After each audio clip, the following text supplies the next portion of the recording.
Hey everybody. Uh, Figured I'd do a video about, well, roleplay. It can be kind of a weird topic to start up about when it comes to your campaign, your players, and how you want your game to go. Uh, to be honest, I made an entire little thing here to kind of go over. So, to start off, being a game master can feel a bit daunting at times. Whether you're looking to create a sprawling, incredible world of your own or just running a module, the urge to bring those stories to life and make the world feel lived in and is something I think all game masters strive for, or at least I do. One of the biggest ways you could do that is with roleplay. Uh, it can be a big part of a game, whether it's D&D, Cyberpunk, uh, D&D Modern, D20 Modern, like Power Rangers, Pathfinder, any of those games. Just because this kind of game really gets your players moving and going for this interesting storytelling. But if you're like I used to be, it can feel crazy to think of role playing as a way to make a story feel better. I was constantly feeling weird about it and questioning my choices on it. But once I started getting into it, it felt a lot easier, a lot simpler to do it. Uh, and sorry about what's going on right there. It's just to fill the space at the moment. I need to find something for that. But we should stop on our first. Well, go to our first stop on the tour, which is your players. Uh, Easy ways to figure out what your players want out of a game is to ask them. Something like, what do you expect from a game of like Dungeons and Dragons, Pathfinder, Power Rangers? Maybe, do you all want to have voices for your characters? Do you want to make your own backstories and really get into it? And bigger question is, what kind of game do you want to play? All of these questions are helpful to figure out what your players want and what they're willing to do. Uh, some players just want that gratification of just going into a dungeon, wiping out everything inside it, and then moving on to the next one. Others will want to really delve into these characters that you've built and really push for that connection. And then you'll have the ones that are kind of right in the middle. They want to feel connected to the characters. They want the world to feel a little bit alive, but they want it to be just disconnected enough that they can kind of go into an evil fortress and not really ask any questions other than, hey, is there a trap over here? Is there a monster over there? And you have to figure that out by testing your players to an extent. Whether it's asking the questions I've talked about above or just going for it.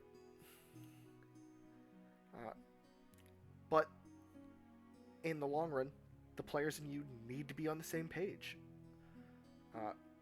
Before roleplay even comes into it, if you push RP on your players that just want to loot, then the game could fall apart and no one will be happy about it. But trying to sprinkle something in can be helpful. To be honest, I'll have another video that kind of delves more into the gaming group and you, but let's get back, well, go on to the styles of roleplay. Every game is different and filled with fun and adventure. Some involves players writing pages of backstory and intrigue, while others might be a bit more spontaneous and random. No matter the type of game you are running, people might be hesitant to do a voice or speak in character. And that's where you're going to come in. As the game master, it is up to you to set the tone of the table. And I know how that can feel. All eyes on you, everyone having Watch the newest episode of Dimension 2020, Critical Role, Dungeons of Drakenheim, and these games are amazing to watch. But you have to remember, they are professionals at this. They do it for a living, and they have just nailed it. Don't You might not have the millions of voices of Matt Mercer or the ridiculous charisma and comedy of Brennan Lee Mulligan, but that's just at the start. So, in my opinion, start small. Use a simple guardsman, a tavern owner, and have them use a casual voice. Maybe it's a bit rough and gruff or a little bit snooty. It can vary. But make it something easy for yourself and your players to ease into it. A voice and tone are extremely powerful tools in that way. And if you use it well, it can make your players jump in and immerse themselves in that world, in that singular one-shot even. I'm currently running a game that is put up on this channel, and I have about two, sometimes three of my players who don't use voices. And honestly, that's fine. They roleplay the way they feel is best for them, and I don't feel the need to push them because they're enjoying it. They enjoy the weird voices I use.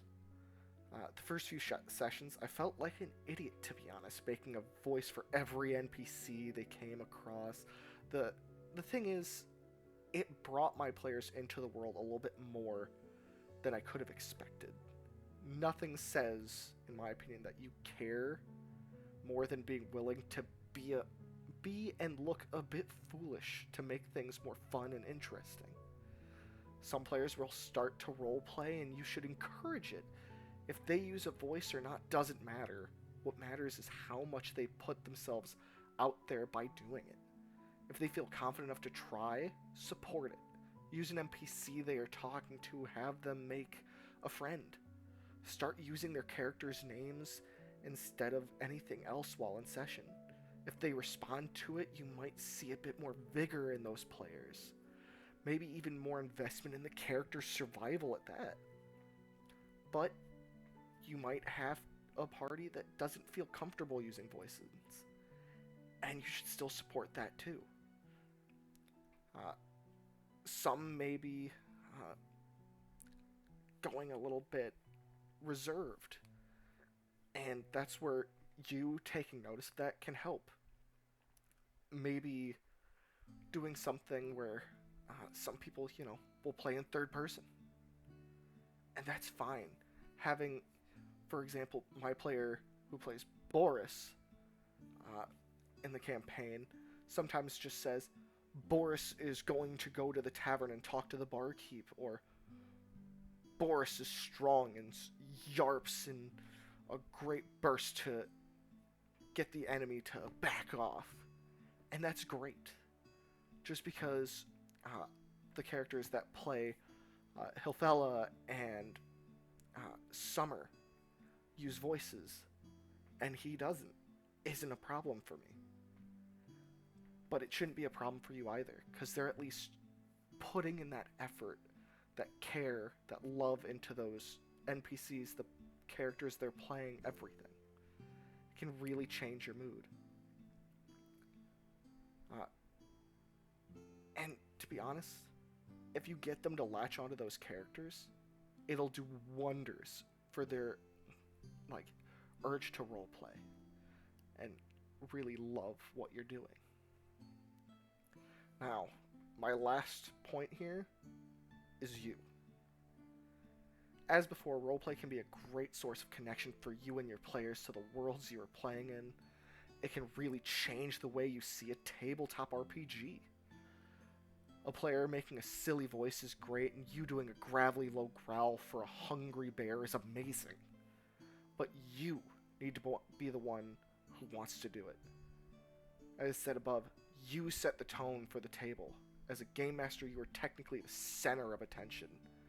Even though it is your players who actually are the center. They will look to you for new quests, items, and the mood.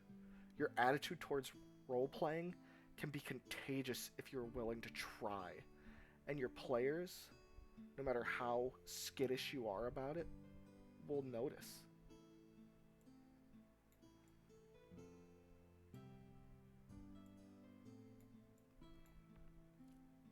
Whoopsie daisies.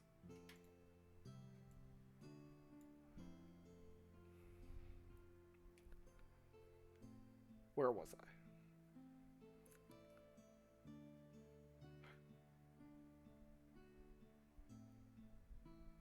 But yeah, uh, the players are there because they want to play a game with you. You. Not for you, not to beat you, but to play a game with you, created by you. So try giving that dwarven man a weird accent, Scottish, Irish, whatever you want it to be. Make that barmaiden sound like you want helium, for instance. Give her a quick, freely voice something. As long as you are having fun and they can see it, they'll follow. But at the end of the day, it's all about having fun and going on an adventure with your friends. Nothing can ruin that, even a dragon that sounds like Ozzy Osbourne. So go out and try a voice. Speak in third person or just speak in character. It won't hurt to try if your friends and players are wanting to play. So, with that, this is the DM Andrew of Bastions and Boats.